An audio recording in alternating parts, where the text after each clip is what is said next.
na tayo dun sa magandang ilog na nadaanan natin nung nakaraan. Tapos ito maganda rin ito nung nakaraan yung kulay, kaso dahil nag-uulan kulay brown sa baba. Ayun, sa kanan natin.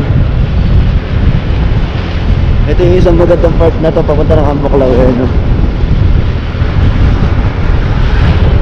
ganda ng mga bato sa gilid, tsaka itong bundok sa harapan natin.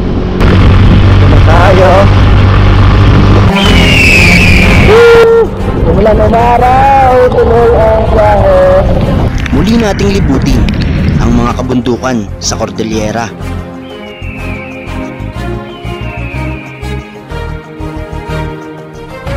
Sa ikalawang pagkakataon ay tatanggapin natin ang hamon na libutin ang kaloob-looban at kasuluk-sulukan nitong Cordillera. Awon! Grabe! Ito yung mahirap sa kabundukan. Tignan ito mangyayari sa mga dadaanin mo. Napupuno ng mga putikan. Tapos may mga sira-sirang mga daan. Ang mahirap yan, abutan ka dyan. Na natapat na nasira, tapos binabiyahe ka dyan. Upang makita ang mga magaganda na dati na nating nakita at makita ang mga bago sa ating mga mata. Tara, samahan niyo ako. Libutin natin ang Cordillera.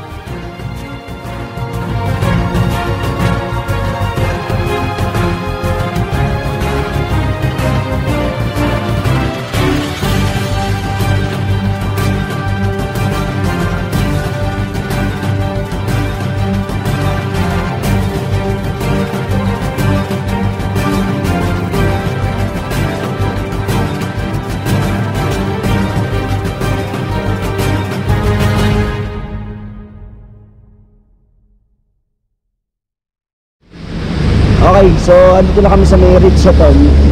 Dito kasi yung first starting point. Ayan, kaya kailangan namin huminto dito kasi kailangan namin mag-picture ng ito, yung gagamitin natin na passport habang nagpipicture dito sa harap nitong mismong hotel. Kaya hinto muna tayo dito. So tulad ng ginawa namin nung nakaraan, kailangan yung odometer. Ayan, odometer reading. So kung ano yung odo mo nung nag-start ka, kailangan i-start mo, ano mo dyan, lagay mo dyan. Ayan, katulad nito. Tapos kung pang ilang day mo siya ginawa. Ayan, nangyari day 1. Ayan, start ka dyan, 1. Tapos day 2, kinabukasan, day 3, ganun.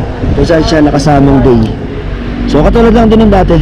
Ayan, kailangan nakaayos yung yung odometer. Tapos ito pala ulit yung mga dadaanan natin. Itong Ambuklaw view deck, babalikan pala natin yan. Tapos Tinok, highest point, Mayayaw Municipal Hall, ayun, bago yun. Paracelis Municipal Hall, Tabuk, pati Tabuk, Corner Town Hall, Pudtol Municipal, mga bago to, Claveria Welcome Arch, Kalanasan Municipal Hall, Kabugaw, Tinglayan Municipal Hall, St. Mary's Church, Sagada, balik ulit ng Sagada, Garden Breeze Hotel, ganun ulit, dati nadaanan na yun, Christ the King Church. Tapos itong Baguio, balik yung last. Ayan. So sa ngayon hindi namin alam kung hanggang saan lang yung namin nito, pero ang tingin namin maabot namin yung Tinok ngayon at yun yung plano namin na puntahan hanggang sa hanggang mamayang gabi kasi hapon na. So ito rin na mahigit dumating kami dito kasi medyo tagal kami dun kanina dahil sa mga korbada at pag-ulan-ulan. Tapos drone shot, ayun ang mga isang nagpapatagal sa amin ngayon kasi dati wala naman kaming drone. Pero okay lang, para at least maganda yung nakikita nyo, maganda yung mga napapanood nyo ngayon sa mga vlog. Meron na tawang mga aerial shot, diba? Ayan, so tutuloy din kami ni John Fox doon sa Paambuklaw. Okay, diretso na tayo sa first checkpoint. Ito nga, yung Ambuklaw Dam.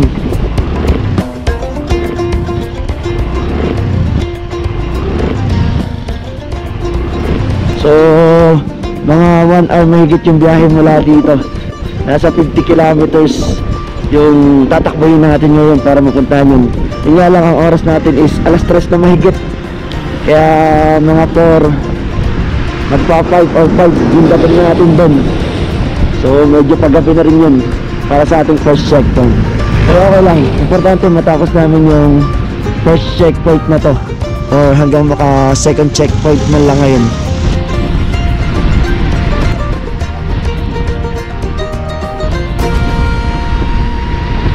Kung nung nakaraan, nasa 4,000 kulang 5,000 yung kurbada ng level 1 nitong Cordillera Loop or Adventure Tour na to. Ngayon, doble.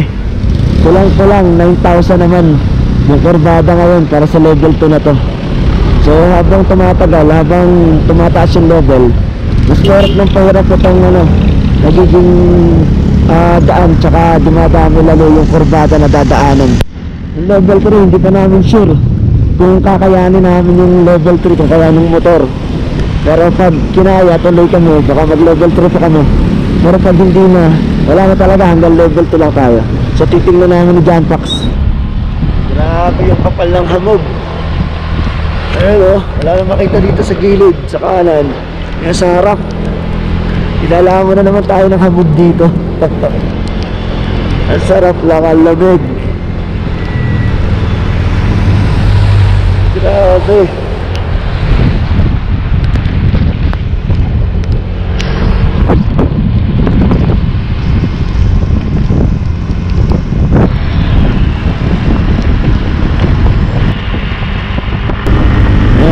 Putik bro, natetesting na yung gulong natin. Nakakaranas pa naman ito yung kalsada, kahit kung paano may mga tuyo-tuyo pa. Pulo-pulo yung mga ulan eh.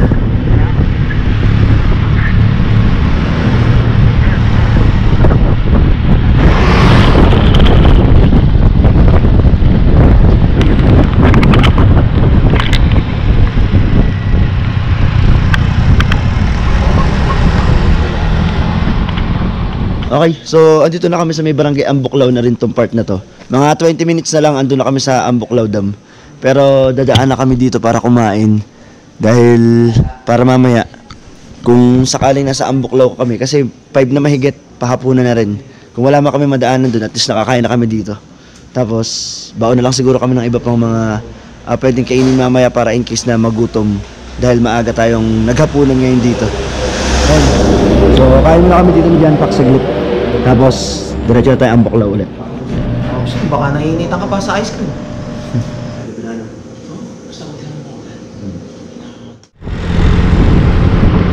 Malapit na tayo.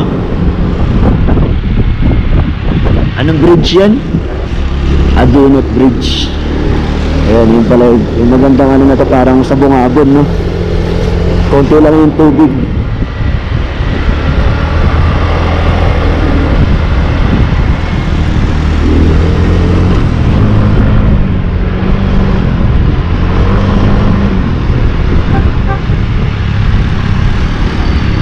Hello!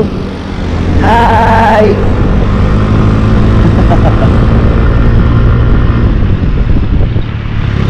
Malapit na tayo dun sa magandang ilog na nadaanan natin nung nakaraan. Tapos ito, maganda rin ito nung nakaraan yung kulay. Kaso dahil nag-uulan, kulay brown sa baba. Ayun, sa kanan natin.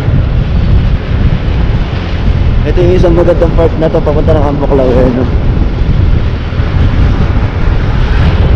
Ganda ng mga bato sa gilid, tsaka itong bundok sa harapan natin.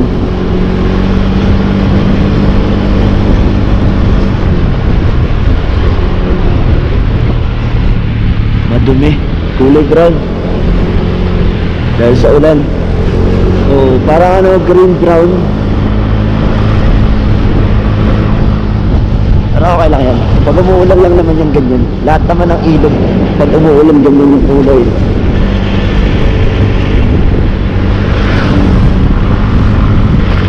Ito na tayo.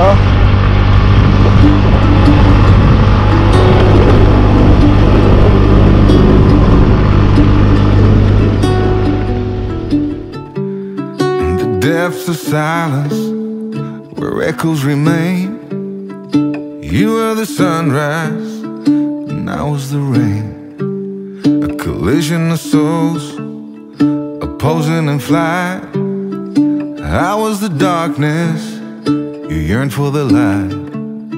Now you're gone, and I'm losing my mind, losing my mind, I'm losing my mind.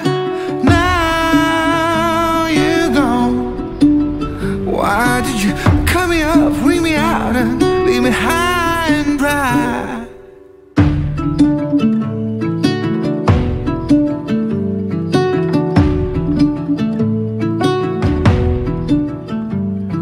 You were the laughter that kept me alive. You were hello, and I was goodbye.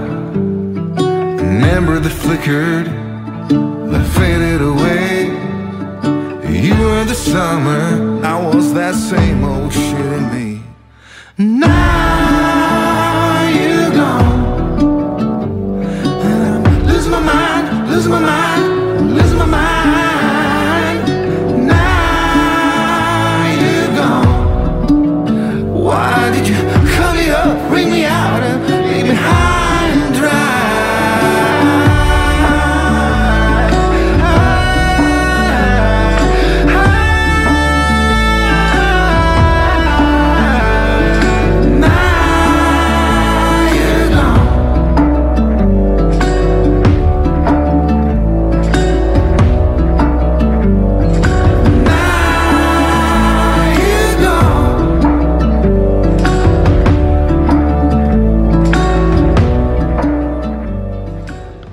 Okay, so yun, ginabi na kami dito sa Ambuklaw Dam dahil paggabi na nga kami nang nakakayat dito.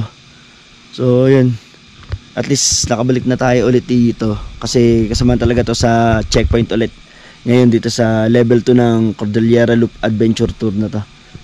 Ayun, so maya maya lang papahinga lang kami dito saglit ulit, tapos biyahe na ulit kami. Tsaka yung pupuntahan natin next na pupuntahan natin dito sa may Tinok sa highest point. Siya yung second ano namin checkpoint. Okay, grabe, pabalik na tayo dito bro.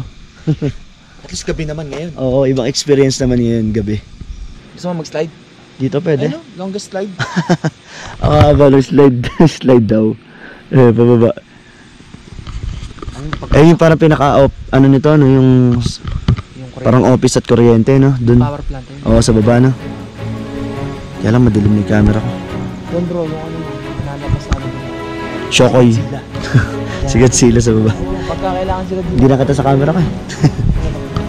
Ganda ng bundok, oh. Bago dumilim. May konting liwanag, tapos nakikita mo yung bundok na parang nagmimistulang silhouette, no? Tapos yung mga ulap pa to.